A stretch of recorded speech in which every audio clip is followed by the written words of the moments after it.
Hi everyone, welcome to Bernard here with MovieGameNostalgia.com's poster, second part of the poster special for Halloween. Obviously, it's now Halloween today. The skies are blue here in Manchester in the UK. So whatever you're going to do later on, I hope you have a great night, enjoy yourself and stay safe. Right, second part. We did 13 last week, didn't we? We tempted fate. So I was going to do 13 this week because I'm not superstitious, even on Halloween. But I've actually done 14 because I've done 12 normal A2 size posters, which were the 23-inch by 17-inch in old money. That's the old way of doing it. But I've got a couple of smaller ones. I've got a couple of smaller posters. I've done 12 A2 ones and a couple of, so it's 14. So it's like 13 because the other two are smaller, obviously. But hey, I'm not going to tempt fate today of all days. Yeah, I'm going from the letter A to the letter M, all films from the 90s and 2000s. I'll pick some big ones and some that a bit more obscure anyway. So see what you think anyway today. All right, let's kick off. We'll kick off with a big one, as in title anyway. I'm not going to say it was massive at the box office. This goes back to 2004. Great poster, is it? Alien versus Predator, 60 million budget, 173 million it took at the box office. Whoever wins, we lose. The Ultimate Face-Off action movie on DVD and video, February 2005. So there you go. It was 2004, obviously, at the movies, and 2005 on DVD and video. So videos are still hanging in there. There wasn't long left with videos at that stage. That's a nice poster. Ridley Scott hated this, apparently, but James Cameron loved it. So there you go. You can't please everyone, can you? We know that, don't we, from our movie reviews. It's got 5.6 out of 10 rating on Internet Movie Database. Not great, but hey, I thought that was pretty good. A great poster, isn't it, as well? On to another biggie. I mean, this holds all sorts of records, this one. We're going to 1999. And I think we all remember, I mean, this Marmite film, I had in the video shop people. Most people hated it. A lot of people loved it. I liked, loved it. I was a bit in between. Obviously, it was quite unusual for its time, wasn't it? 6.5 out of 10 on an Internet Movie Database, which was a good score. Only cost $60,000 to make. Nearly 250 million back at the box office. So I think it holds a record pro rata wise for return on investment, if you like. So, but I mean, terrifying. I think the thing that made it for me was the girl at the end, the person at the end stood in the room with her back to him. I thought that just made the whole film for me. I was okay till then, and that made me think, well, what a great film. But took 8 days to shoot, but not surprised, do we? But that's a great film, isn't it? Blair Witch Project. But yeah, I love it or hate it. Well, love it or hate it. These are posters. Don't matter, does it? You can hate it and still like the poster. So there you go. That's a Blair Witch Project. Right. On to back to 1995. This is one that some of you may have missed. Obviously, you've probably caught up with it. It's about the first, probably not the first, but the first real, the Russian serial killer thing, Citizen X. Gives Silence of the Lambs a run for it money. Well, I wouldn't say that, but it is a good film. It is a cracking film. You don't want to know what he does. You just want to know when he's caught. Stephen Rea does a wonderful part. Donald Sutherland's Donald Sutherland, isn't he? Citizen X, Columbia TriStar. 7.6 out of 10 on IMDb, one of the highest rated ones today. Originally a HBO movie, and obviously it's released then on video in the UK. I'm not sure if it was in the US, but obviously... it was actually put out on video in the UK, so that was great. I remember that doing really well in the shop. Hope you enjoy that poster, really nice poster. Right, we'll go to 2003 now. A French Bat film, but it was in English. I enjoyed this film, great film. Dead End, and it got a good rating in Internet Movie Database, 6.6 out of 10. Quite scary, obviously, where they take the wrong turn in the car and all hell breaks loose, obviously. It's smash on DVD, apparently, on DVD and video on 10th of May. So home rental-wise, it was absolutely took ridiculous amounts of money, probably about into 70s, $80 million, which was pretty amazing at the time for home rentals. But nice poster. I mean, remember that bat window sequence there? DVD and video, 10th of May. So 10th of May is significant to you, and you love this film, or you want it on your, it's a birthday or an anniversary, and you both enjoy this film. That's another thing good about it, isn't it? Our first sort of spoofy one, our first sort of bit of fun. I mean, it's Halloween, but it doesn't mean. I mean, I'll be watching Hocus Pocus later on, so it doesn't mean we can't have something a bit sillier, does it? And this one, again, back to 1995, and the wonderful, no longer with us, sadly, Leslie Nielsen, Dracula, Dead and Loving It. I mean, brilliant poster. This has only got 5.9 out of 10 on IMDb. Why, I don't know. I mean, it's one of the best Mickey takes of the time. And all the dialogue, much of the dialogue was a spoof from the 1931 Dracula, so the original Dracula. I mean, it cost 30 million to make. It was quite expensive in 1995. It only took 11 million back, so it did flop badly. But if you've not seen Dracula, Dead and Loving It, I mean, Leslie Nielsen fans must have seen it, and if you've not seen it, get out and watch it. But that is a fantastic poster, isn't it? So, bit of fun on Halloween. Halloween's it's not a serious thing, is it? It's a bit of fun as well. It's not all about being scared and frightened. There's some can have a bit of fun. The next one again is another sort of lesser known thing. One of the lower ratings on IMDb today. The Forsaken Desert Vampires. Which, again, these sort of films get a lot of cult following, don't they, over the years. Carrie Snodgrass stars in the film. She fortunately died quite soon after. She's not an image on here, but that's a bit of a shame there. 15 million to make. It was quite expensive, I mean, for this sort of movie, to be honest with you. And it only took at the box office about 9 million. So whether it got spit back on DVD videos over the years, I'm not too sure. Release date 25th of March 2002. So yeah, available on DVD. Also available on DVD because obviously videos are still knocking about in 2002. It's probably a 50-50 split on people renting videos and DVDs at that stage. So again, just 25th is any use, any significance. 25th of March. Nice poster. Not too scary, but it was an 18. There's not many 18s we're looking at today. It's nice to have an 18 film. A lot of scary ones get into the 15 category these days. You very rarely get an 18. Right, on to the next one, and the first creature feature. I mean, you've got to have scary films with big monsters, haven't you? And this is my favourite. I mean, forget the new one they've just done. I enjoyed this. I mean, apart from the original Japanese ones, obviously, Godzilla from the creators of Independence Day. I mean, whether you like the film or not, I mean, you've got to say, that's a fantastic poster. 5.4 out of 10 on Internet Movie Database. Godzilla was only on screen for a total of 11 minutes in this film. 150 million to make and made back 380 million. So it did all right, didn't it? But I quite like Godzilla. I enjoyed it. I like this film.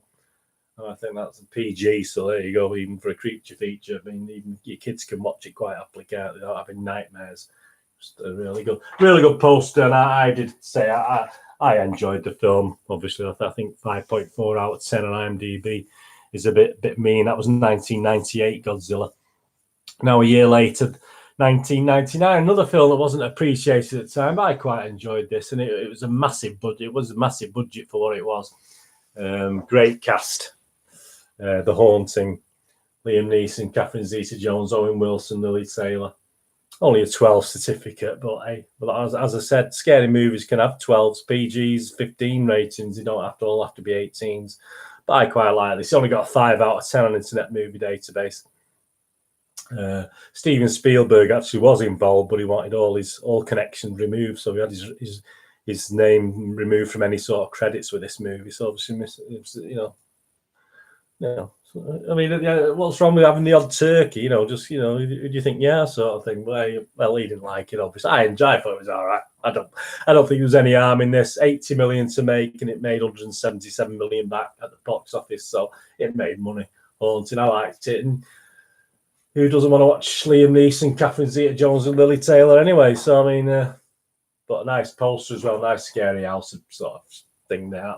I like that. I like The Haunting. I think it deserved far more than that. The next is an 18 certificate, but obviously it's dark. It's dark horror, dark comedy horror. Obviously, there's a few of those about these days. This is one from 1999. Got a good rating. IMDb, Internet Movie Database, 6.2. Idle Hands, Rent a Video Day. There you go, Rent a Video Day, Idle Hands. So 99, you're talking the almost with the DVDs there. So obviously they're promoting the videos and obviously also available on DVD, but rent a video as opposed to rent a DVD. Sunday 4th of June, obviously that year, which was 1999. So obviously the old millennium, obviously. Film-wise, yeah, I thought it was all right. 6.2 out of 10 is a good score, isn't it? I thought it was all right. At the time, I wasn't really into these teen sort of things at the time, but I appreciate it more now. Now I'm older, I think, to be honest with you. And the hand they used, the hand who's actually stars in the film, as the hand is the one they used on the 1991 Addams Family. So there you go. 25 million to make, which is nothing, but they only got 4 million at the box office. So a bit of a failure, wasn't it, from Columbia there? But great poster. And the film wasn't at all that bad. I mean, obviously, it's probably been appreciated more over the years. On to one of my favourite horrors of the early 2000s. This was 2001. And I've enjoyed the first sequel, not so much the later ones. But yeah, I mean, we're talking Jeepers Creepers. Loved it. Rent it now on video and DVD. 6.2 out of 10 on IMDb. Not a bad score, but I rate that high. In fact, I would say Jeepers Creepers 2. I sort of favour over this. If I had to watch one or the other again, I'd probably watch Jeepers Creepers 2. But I did like Jeepers Creepers. Silly, but it is what it is what it is, isn't it? I mean, it's just really good fun. The Creeper did have one line in this film, actually, in the original. Did have one line to say in the whole film, but the studio decided to take that out. So it didn't need to say anything, did it? Whatever it is. 10 million to make, 60 million back at the box office. But that had to make the list, didn't it? When I was looking through, I deliberately looked for Jeepers Creepers in the J's. I didn't go. Once I got to Jeepers Creepers, I left it. I didn't look for any others. So there's probably other great films with a J that are horror films from that era, but no, Jeepers Creepers for me there. And another creature feature. Very, very, very close similarities here to Godzilla to try and promote it, because it wasn't a big budget thing at all. From the writer of Anaconda and special effects creator of Jurassic Park. It does have a Jurassic Park feel to it, doesn't it, the poster? Komodo. Obviously, Komodo dragon, 1999. So again, at the end of the millennium. 4.2 out of 10 on IMDb. I don't think it's fantastic. I mean, but you don't need a fantastic film for a great poster, do you? Some people said it was that bad, it was good. So you do get that, don't you? Some of these real bad things, there's a lot of films like that are that bad that you quite enjoy them because they are very, very, very silly. I've no idea what this took. It was an Australian thing, and it actually cost 15 million Australian dollars, which I'm not sure how that equates to English pounds or American dollars, but I wouldn't have thought it made it back. A bit of a failure, but I put that in. Creature feature, great poster, Komodo, and it's one you might not have seen. That, as I say, it's that bad. A lot of people say it's quite good, so it's probably worth you going back. And the last of the A2 posters, the 23 by 17 inch posters today. A film that did scare me. It was based on real events, but and obviously we're talking Richard Gere, Laura Linney in 2002, the Mothman Prophecies. So I did enjoy the film. I thought it's a great film. Bit of a slow burner, pot boiler. Not, it's not all non-stop scares and action, but the actual events took place over a year, apparently, in 1966, 67 in Point Pleasant, West Virginia. So I won't be going to Point Pleasant, West Virginia anytime soon. 32 million budget, and it took 55 million at the box office. But I think it's a great. I mean, obviously the great poster, isn't it? I mean, obviously the Mothman Prophecies is like the shape of a moth, but obviously a sinister face. But I put that in. I enjoyed that, and I think that's the only one today based on true events that we've got, which is nice to know. You don't want too many scary movies based on real things, do you? Well, that's the Mothman Prophecies. Right, the last couple today. The tinier ones. These are 17 inch by 17 inch in old money. And the first one back to 1997, and it's a sort of serial killer thing. So it's not horror, but great poster. Morgan Freeman, Ashley Judd, obviously Kiss the Girls. Obviously been a couple of these. The detective, isn't there? Detective is searching for a deadly collector. his only hope is the woman who got away. So, I mean, Ashley Judd and Morgan Freeman have always got to be worth a watch, and nice to have on your wall, aren't they? Those things as well. This is actually Ashley Judd when she came out in 2017 with the sexual complaints against Weinstein. If you remember that, obviously this was where she was apparently where he did do some naughty, nasty things to her. So obviously, if you not very nice, is it? But this was back in This was back in 1997. So obviously 20 years later, before she talked about this, obviously she had the courage to come out and do it. Anyway, that's the film's great. Obviously, there was a bit of a dark side to the background of it. Obviously, we Kiss the Girls. 27 million to make, 61 million at the box office. But these are nice, aren't they? Nice, small. I'll do some of these, obviously, over the future weeks. These smaller ones are great. They're not too... Some people don't like the A2 ones. I do have bigger ones as well. But these are nice size. You can put on your wall, have 3 or 4 on the wall. And they don't use up as much space, but they still look as good in a nice frame. And the last one today stars one of my favourite actors, and obviously he's not too good at the moment, is he? This young man, he's not young anymore like the rest of us. But hey, the Frighteners, Michael J. Fox from 1996. Kiss the Girls 6.6 out of 10 on IMDb. Mothman Prophecies got 6.4 out of 10. I'm not sure I'll ever give that.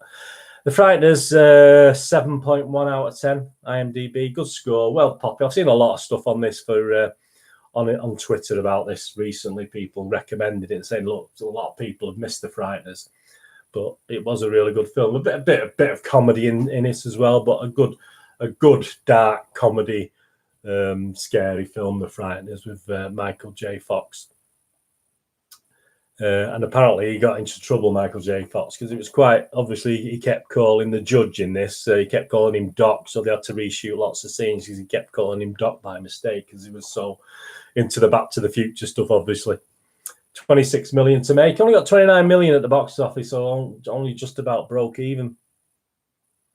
But no, The Frighteners, great film. Watch that tonight. Watch it any night. It doesn't matter, does it? I mean, I think people have been going on about Halloween for the last 4 or 5 months on the various social media sites as well. So I mean, we'll get it over with tonight, and then we'll get the usual only 364 days to Halloween, won't we? Anyway, I hope you enjoyed that. What did we have a look at tonight? We had a look at Alien Predator, great film. Blair Witch Project, a great film, or some of you hate it. Citizen X, a great film. Dracula Dead and Loving It, wonderful. Dead End, a great film. Forsaken, Desert Vampires, not so hot, but it's okay. Frighteners, fantastic. Godzilla, I loved it, but saying a lot of people don't. The Haunting, again, I like The Haunting. Nothing wrong with The Haunting, but not very, very well appreciated. Jeepers Creepers, brilliant.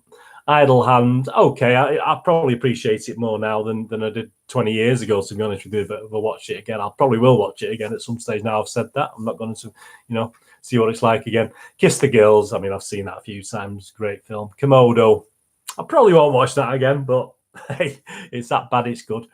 And the Mothman Prophecies, of course. Well, I hope you enjoyed that. Push the subscribe button. Tell your friends about this site. Get all more the merrier. If we can get a few more subscribers, that'd be great. And obviously, anything I put out on Twitter at nostalgia_movie, any retweets are always appreciated. I'm always constantly doing that. I'm on Facebook at Movie Game Nostalgia. So look on there for all and obviously I post on there every day. Push the bell notifications to obviously these videos are coming out tomorrow. It's Friday. It's a free hit. So next Friday is the number 5 movie quiz. So it's a movie quiz number 5. But tomorrow I will be looking at the top 10 rated films featuring bonfires and fireworks. I mean, we've got the old, obviously, Bonfire Night is a big thing in the UK. Obviously, not so much in the US. You have your Independence Day stuff, don't you? Obviously, I'll be looking at just some films, just a bit of fun. Actually, 10 films that have either featured fireworks in a scene or whatever, or featured a big bonfire. And I've just looked at the top rated one. I've just looked at loads of films and then just seen which ones got the average top rating on various sites. So that's just a bit of fun tomorrow. It's Friday. It's a free hit, so I'll be back with that tomorrow. Anyway, so please. do that. And if you're interested in football, don't forget my sister channel, Citizen. I do vlogs for Manchester City Football Club, history and present. So there's stuff on the past and stuff on the present. So if you're interested in that, or you want to support, if you're in the US and you want to get into football, we don't call it soccer in the UK, football, and you want a team to support, you can't do much worse than possibly the best team in England at the moment, and has been for a few years on and off. So with a great history, dating back to the 1890s, and I cover the history obviously from when I was born and when I started supporting City in the early 60s, but fantastic history. And if you like into things like that, please get along and watch Citizen on this Bernardine YouTube. Anyway, I hope you enjoy that. Be back tomorrow with that top 10 of the bonfire and firework things. Whatever you're going to do with the rest of the day, the sun's out here, so I'll be going out for my walk later, try and keep fit. Whatever you're doing the rest of your day, have a good one. Look after yourself, look after your friends, and especially look after your family. Thanks for watching. I'll see you all very soon. Bye-bye.